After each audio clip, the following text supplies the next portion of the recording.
Bienvenido una vez más a Héroe de la Fe, una palabra de Dios para transformar su vida, con el hermano Walter.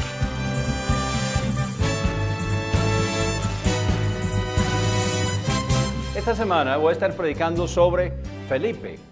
Ahora, ¿cuál Felipe? Bueno, hay dos principalmente. Está Felipe el apóstol y está Felipe el diácono, que es el evangelista. Voy a estar predicando esta semana sobre Felipe el diácono, el evangelista. Pero para aclarar y para que nos ubiquemos mejor, entonces hoy voy a estar enfatizando un poco en cuanto al apóstol. Vamos a Juan. Los invito a abrir sus Biblias en Juan capítulo 1. En Juan capítulo 1 encontramos donde algunos de los seguidores de Juan el Bautista comienzan a seguir a Jesús, porque Juan el Bautista está identificando positivamente a Jesucristo como el Hijo de Dios, como el Cordero de Dios. Jesucristo había sido bautizado por Juan el Bautista, luego había sido llevado al desierto por 40 días para la tentación, ahora regresó donde Juan el Bautista, y estos son los eventos que encontramos acá. En Juan capítulo 1, comenzando con el versículo 43, al día siguiente Jesús quiso ir a Galilea y halló a Felipe y le dijo, sígueme. O sea, Jesús descendió donde Juan el Bautista estaba bautizando en Judea, pero ahora él sube a Galilea, que es la provincia del norte, y halló a Felipe y le dijo, sígueme. Y Felipe era de Betsaida, la ciudad de Andrés y de Pedro. Felipe halló a Natanael y le dijo, hemos hallado a aquel de quien escribió Moisés en la ley y también los profetas, a Jesús, el de Nazaret, el hijo de José. Entonces aquí encontramos a Felipe el apóstol, donde ya está identificándose y ya está llamando a otras personas. Vamos a seguir leyendo un poquito aquí. Le dijo Natanael, ¿de Nazaret puede salir algo bueno? Felipe le dijo, ven y ve. Jesús vio a Natanael que venía hacia él y dijo de él, he aquí un verdadero israelita en quien no hay engaño. Le dijo Natanael, ¿de dónde me conoces? Respondió Jesús y le dijo, antes que Felipe te llamara, cuando estaba debajo de la higuera, te vi. Vamos ahora a Lucas, capítulo 6. En Lucas, capítulo 6, hay un evento sumamente especial. En Lucas, capítulo 6, comenzando con el versículo 12, aconteció en aquellos días que fue al monte a orar y pasó la noche orando a Dios. Ahora, Jesús era un hombre de oración, pero él no pasaba la noche orando a Dios todo el tiempo, sino que lo hizo en esta ocasión porque al día siguiente iba a haber algo muy importante. Versículo 13, cuando fue de día, llamó a sus discípulos y escogió a 12 de ellos, a los que también llamó apóstoles, Simón, a quien también llamó Pedro, y Andrés, su hermano, Jacobo y Juan, Felipe y Bartolomé. Y ahí sigue el resto de la lista de los apóstoles. Vamos ahora a volver al Evangelio de Juan, ahora Juan capítulo 6. En Juan capítulo 6 se vuelve a mencionar en los versículos 5 al 7. Juan 6, 5 al 7, cuando halló Jesús los ojos y vio que venía a él una gran multitud, dijo a Felipe, ¿de dónde compraremos pan para que coman estos? La ocasión aquí es que Jesús estaba predicando, había una gran multitud y ahora entonces hay que darle de comer. Y esto es cuando se les dio, con 5 panes y 2 peces se les dio de comer. Pero Felipe está involucrado en esta ocasión, porque dice el versículo 5, Jesús le preguntó a Felipe, ¿de dónde compraremos pan para que coman estos? Mas decía esto para probarlo, porque él sabía lo que había de hacer. Ahora, Felipe no sabía lo que Jesús iba a hacer y le respondió, 200 denarios de pan no les bastarían para que cada uno de ellos tome un poco. Ahora fue cuando Andrés llegó y dijo, aquí hay un muchacho que tiene 5 panes y 2 peces y está dispuesto a ponerlos a la orden. Ahora vamos al capítulo 12, Juan capítulo 12. En Juan capítulo 12, versículos del 20 al 22. Aquí hay otra ocasión cuando Felipe el apóstol está involucrado. Estaban en el templo de Jerusalén y había ciertos griegos entre los que subían a adorar en la fiesta. Ahora tratemos de ubicarnos en el templo de Jerusalén. Habían 4 niveles en el templo de Jerusalén, el templo de Herodes, habían 4 niveles.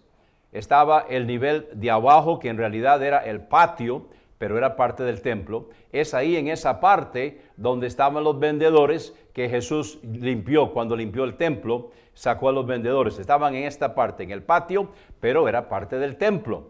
Y este es el pórtico de los gentiles. Ahora, estos no son gentiles gentiles, sino que son gentiles judaizados. Son gentiles que han sido circuncidados y que están guardando la ley, están entonces siguiendo adelante con las prácticas del judaísmo. Así que encontramos aquí donde dice, había ciertos griegos. Ellos llegaron al templo, ellos estaban ahí en esa parte que era abajo. Habían otros 3 niveles, vamos a verlos. El siguiente era el nivel de las mujeres y los niños judíos. Luego estaba lo que se llamaba el pórtico de Israel, que era donde estaban los varones judíos. Y finalmente estaba el más alto, que era donde estaban los levitas y los sacerdotes. Así que ellos están aquí abajo, están en el patio, pero están en el templo, pero están abajo. Y ahí está Felipe también. Estos pues se acercaron a Felipe, que era de Betsaida de Galilea. Entonces Felipe podía estar abajo entre los gentiles, pero también podía subir al pórtico de Israel. Estos pues se acercaron a Felipe, que era de Betsaida de Galilea, y le rogaron diciendo, Señor, queremos ver a Jesús. Vino Felipe y se lo dijo a Andrés. Entonces Andrés y Felipe subieron donde estaba Jesús en el pórtico de Israel y se lo dijeron. Leemos aquí, dice, se lo dijeron a Jesús. Entonces estas son algunas ocasiones donde encontramos a Felipe el apóstol. Vamos al capítulo 14 de Juan capítulo 14, versículos 8 y 9. Aquí estamos pocas horas antes de la crucifixión. Estos últimos capítulos de Juan toman a Jesús antes de la crucifixión.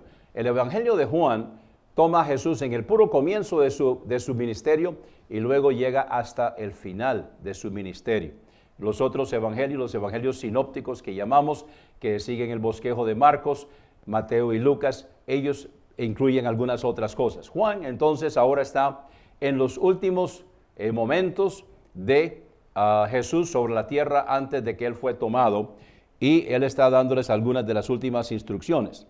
Y Jesús entonces, voy a comenzar a leer aquí en el capítulo 14, versículo 1. No se turbe vuestro corazón, creéis en Dios, creed también en mí. En la casa de mi Padre muchas moradas hay, si no fuera así os lo hubiera dicho, voy pues a preparar lugar para vosotros. Y si me fuere y os preparare el lugar, vendré otra vez y os tomaré a mí mismo para que donde yo estoy, vosotros también estéis. Y sabéis a dónde voy y sabéis el camino. Le dijo Tomás, Señor, no sabemos a dónde vas, ¿cómo pues podemos saber el camino?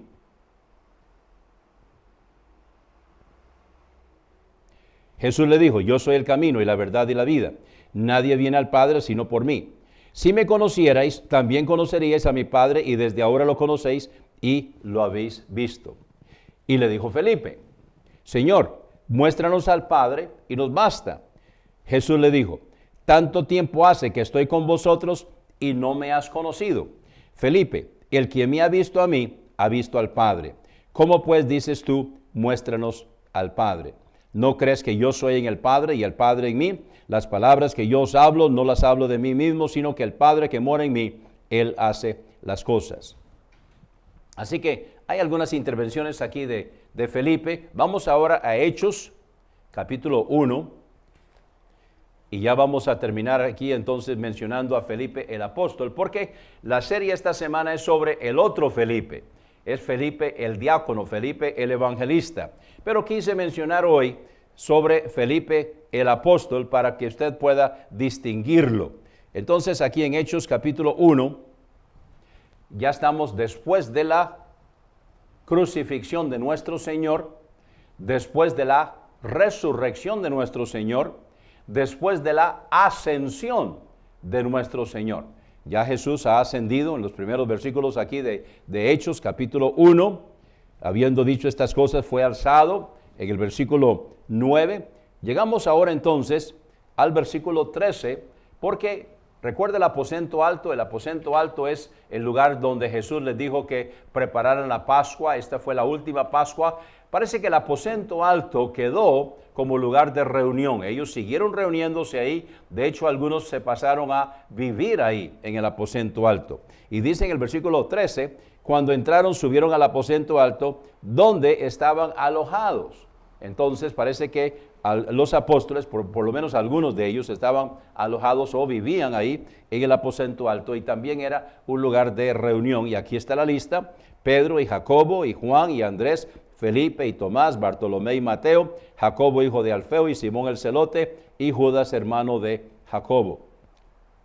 Todos estos perseveraban unánimes en oración y ruego con las mujeres y con María, la madre de Jesús, y con sus hermanos. Entonces los apóstoles se pasaron a vivir en el aposento alto.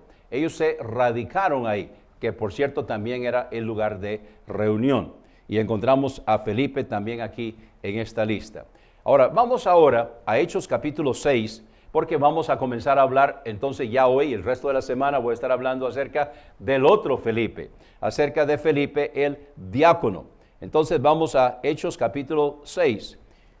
La ocasión aquí de Hechos capítulo 6 y el nombramiento de los diáconos es que parece que muchas personas habían llegado de provincias a la celebración de Pentecostés y se habían convertido. Recuerda que unos 3,000 se convirtieron y se bautizaron, se integraron a la iglesia, y entonces esos 3,000, parece que algunos de ellos que eran de provincias se quedaron en Jerusalén.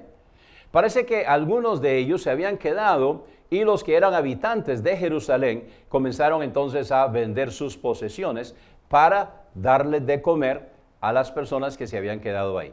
Juntamente con ellos también estaban las viudas y los huérfanos, porque bíblicamente se nos dice que nosotros debemos ayudar en las iglesias a estas personas.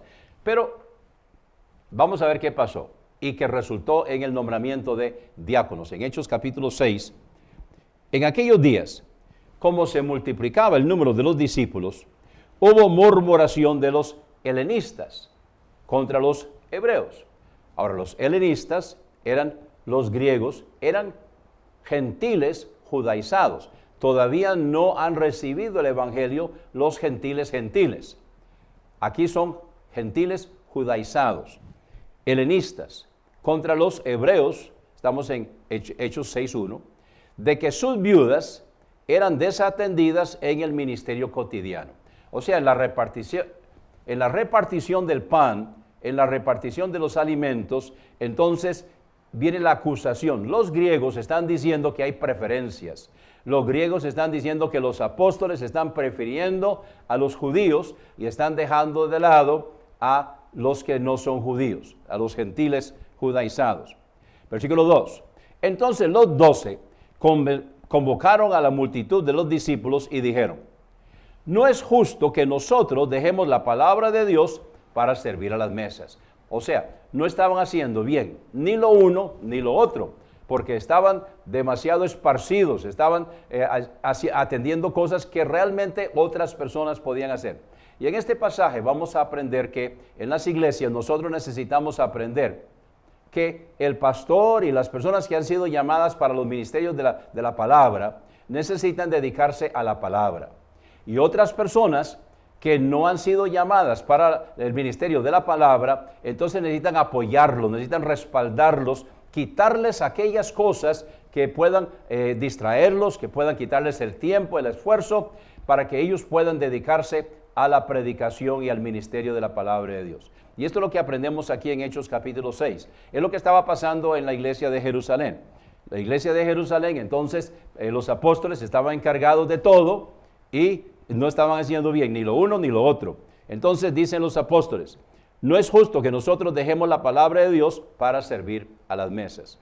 Y entonces le dicen a los hermanos: buscad pues, hermanos, 7 varones de entre vosotros de buen testimonio, llenos del Espíritu Santo y de sabiduría, a quienes pongamos en esta obra. Y nosotros persistiremos en la oración y en el ministerio de la palabra. Y agradó la propuesta a toda la multitud, y eligieron a Esteban, varón lleno de fe y del Espíritu Santo, y a Felipe, y a Prócoro, y a Nicanor, y a Timón, y a Parmenas, y a Nicolás, prosélito de Antioquía. A estos presentaron delante de los apóstoles, quienes orando les impusieron las manos. Entonces, como consecuencia de eso, dice en el versículo 7, y la palabra de Dios crecía, y el número de los discípulos se multiplicaba mucho en Jerusalén, también una gran multitud de los sacerdotes obedecía a la fe. Cuando se permite a los que han sido llamados para el ministerio de la palabra, para que ellos puedan dedicarse a eso, y otros hermanos pueden dedicarse a las otras cosas, entonces la palabra del Señor va a crecer y el número va a crecer. Y aquí tenemos entonces el nombramiento de Felipe entre los 6 diáconos que vamos a estar viéndolo a él durante el resto de esta semana. Cada uno tiene su trabajo, cada uno tiene su llamamiento. ¿Cuál es el suyo? Muchas gracias por la atención prestada al programa de hoy. Nos vemos mañana si Dios lo permite. Este ha sido el sermón de hoy. Lo invito para que continúe conmigo en el siguiente segmento, donde voy a estar contestando las preguntas que usted me ha enviado. La pregunta de hoy: ¿se llama tierra de Palestina o Israel? ¿El pueblo palestino existe? Palestina fue el nombre que le pusieron los británicos en la Primera Guerra Mundial. Y el pueblo palestino es el pueblo que habita ahí, en la tierra que le pusieron los británicos, Palestina, los palestinos. En 1948, Naciones Unidas declaró que Israel tenía derecho a un Estado, el Estado de Israel. Se estableció en mayo de 1948. Entonces está Palestina y está Israel. Vamos a ver en cuanto a los derechos de la tierra. Vamos primeramente a Génesis, capítulo 12, y esto es parte del pacto que Dios hizo con Abraham. Versículo 7, apareció Jehová a Abraham y le dijo: a tu descendencia daré esta tierra. Y edificó ahí un altar a Jehová, quien le había aparecido. Luego pasamos al capítulo 13, y de nuevo el Señor le habló, versículos 14 y 15. Y Jehová dijo a Abraham, después que Lot se apartó de él: alza ahora tus ojos y mira desde el lugar donde estás hacia el norte y el sur, y al oriente y al occidente, porque toda la tierra que ves la daré a ti y a tu descendencia para siempre. Esto es continuando con el pacto que Dios hizo con Abraham. Vamos ahora al capítulo 15. En el capítulo 15 vamos a los versículos 13 al 16. Entonces Jehová dijo a Abraham: ten por cierto que tu descendencia morará en tierra ajena y será esclava ahí, y será oprimida 400 años, mas también a la nación a la cual servirán juzgaré yo, y después de esto saldrán con gran riqueza, y tú vendrás a tus padres en paz y serás sepultado en buena generación. Y en la 4ª generación volverán acá, porque aún no ha llegado a su colmo la maldad del amorreo hasta aquí. Aquí está hablando de la tierra prometida y está explicando un poco en cuanto a esto. Lo primero que dice es de que la descendencia de Abraham morará en tierra ajena, y se refiere a Egipto, y será esclava ahí. No empezaron como esclavos, empezaron como huéspedes, empezaron siendo invitados, pero terminaron como esclavos, y será oprimida 400 años. Está hablando de la descendencia de Abraham. Y también Dios castigaría a la nación que haría eso. Dice el versículo 16, y en la 4ª generación volverán acá, o sea, la tierra prometida, se refiere a la salida de Egipto, porque aún no ha llegado a su colmo la maldad del amorreo hasta aquí. Dios está permitiendo que la maldad de los habitantes en ese entonces de la tierra prometida llegará a su colmo. Y entonces, cuando la maldad llegará a su colmo, mientras tanto el pueblo de Israel allá en Egipto se está multiplicando, y entonces van a poder salir de Egipto y poder entrar y conquistar la tierra prometida. Dios le daría la conquista de la tierra prometida. En los versículos 18, vamos a seguir leyendo aquí, versículos 18 en adelante. En aquel día hizo Jehová un pacto con Abraham diciendo: a tu descendencia daré esta tierra. Y aquí están las medidas de la tierra prometida, desde el río de Egipto hasta el río grande, el río Éufrates. Y incluye entonces la lista de los pueblos que van a quedar incluidos: la tierra de los ceneos, los ceneseos, los cadmoneos, los heteos, los fereceos, los refaitas, los amorreos, los cananeos, los gergeseos y los jebuseos. Entonces, todos estos pueblos quedarían incluidos en la tierra prometida que Dios le daría a el pueblo de Egipto. Vamos ahora al capítulo 17, versículos 7 y 8. y estableceré mi pacto entre mí y ti, y tu descendencia después de ti en sus generaciones, por pacto perpetuo, para ser tu Dios, y el de tu descendencia después de ti, y te daré a ti y a tu descendencia después de ti la tierra en que moras, toda la tierra de Canaán en heredad perpetua, y seré el Dios de ellos. Así que la pregunta de hoy es, ¿se llama tierra de Palestina o Israel? ¿El pueblo palestino existe? La respuesta es, bueno, el pueblo palestino existe, es el pueblo que habita en la tierra que los británicos en la Primera Guerra Mundial le pusieron Palestina. Israel es el nombre de la tierra prometida donde Dios le dio a Abraham, ahora es el Estado de Israel, y un día todo eso será parte de lo que Dios le prometió a Israel y que lo van a poseer. Me imagino que hasta donde nosotros entendemos será en el milenio donde ellos van a tomar posesión de todo eso. Muchas gracias por la pregunta de hoy. Estoy esperando la suya. Gracias por su sintonía. Lo esperamos cada mañana de lunes a viernes a las 10 en su programa Héroe de la Fe con el hermano Walter. El único requisito es creer.